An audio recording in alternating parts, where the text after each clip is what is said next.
Welcome back to Living Local. It is time now to check in with Movie Mike for what's new in theaters here on Thursday. So Mike Schultz, arts editor for the River Cities Reader, as always, joins us in studio. Mike, thanks for coming in. Absolutely a pleasure. All right, we're going to start here with our reviews from last week here. Our first one up, we talked about this movie, The Malignant, is it Malignant or that? Just whatever, Malignant. Whatever, sorry. No articles. Anyway, so this is the James Wan movie. Yes. You know, he's a big horror director. We had a lot of high hopes for this. I gathered from your review there was some good part, but also some not great. There's some great. It just takes a long time to get there. So yes, indeed, James Wan is at it again. This one is the story of a serial killer who is either an escaped mental patient or the imaginary friend of our lead, played by Annabelle Wallis. We spend basically an hour trying to figure out if these killings that she's kind of foreseeing are actually happening, if they are figments of her imagination, if she's just going mad. We don't really know. And so it takes about an hour of really bad dialogue and some really bad acting. And then at about the hour 10 moment, there is a plot twist that I did not see coming that is one of the most completely gory and ridiculous and over-the-top kind of switches in narrative I've ever seen in a horror movie. And I've seen decades and decades worth of horror movies. But if you think you've seen everything horror-wise, you really haven't. The last half hour makes the whole thing worthwhile, even though I hated it to start with. That's where we're at with that one. So you got to just fight through. Yeah. Most of it. Power on, folks. Most of it yes. Right. The end. All right, there we go. I'm not sure what to make of that, but I'm not either. It's how it happens. Next up here, we'll get off of horror. We'll get to some fun stuff.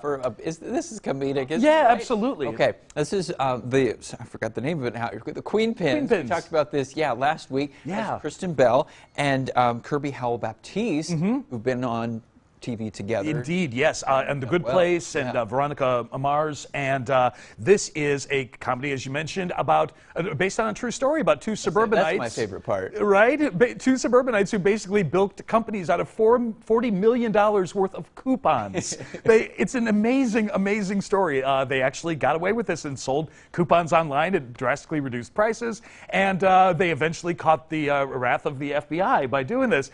It's fun. It's it's about as enjoyable as that setup makes it sound. It sounds like that's going to be a good time. And the two leads in it are wonderful. The movie is stolen, though, by Paul Walter Hauser and Vince Vaughn, who play the officials that are kind of on their case, and they are an odd couple dynamic, like no one's business.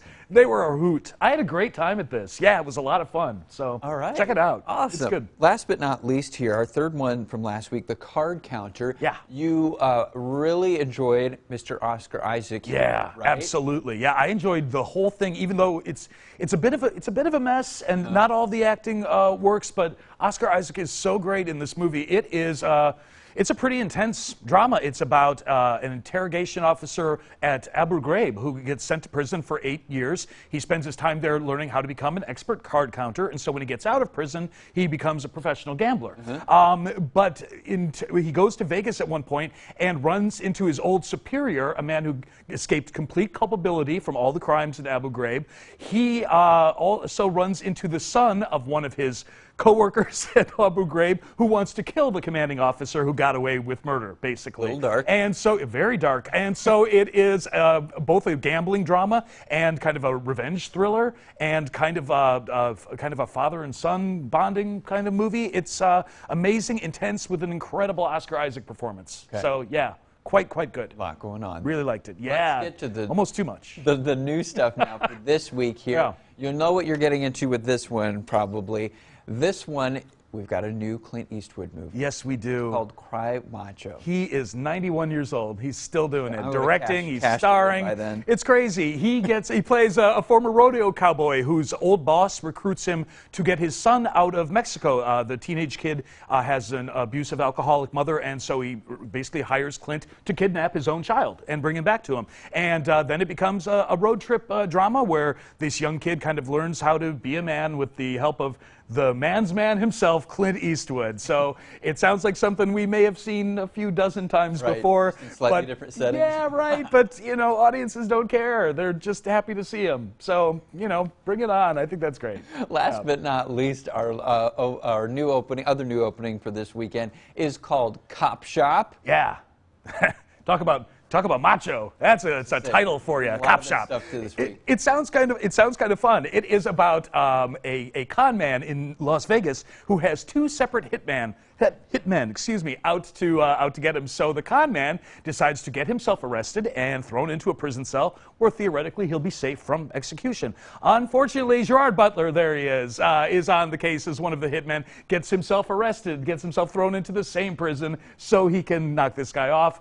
The other psychopathic hitman also finds those two in prison. I'm laughing already at the description of this because it sounds off the charts ludicrous. Oh, yeah. But could be a lot of fun. Frank Grillo plays the con man. He's terrific. It's by a good director, Joe Carnahan. Yeah, could be way too much in a great way. That's what I'm hoping for. Yeah, I might have fun. He's going to go in optimistically. There we go. Half full, hear from you always. next week, of course. Absolutely. Mike, thanks for coming in. Pleasure. In review, Malignant, Queen Pins, and the Card Counter already been out since last week. New this week, Crime, Macho, and Copshop. Of course, you can always read Mike's movie reviews yourself inside the latest River Cities Reader on stands everywhere and online at rcreader.com. And for more information on today's movies, our website right there is ourquadcities.com.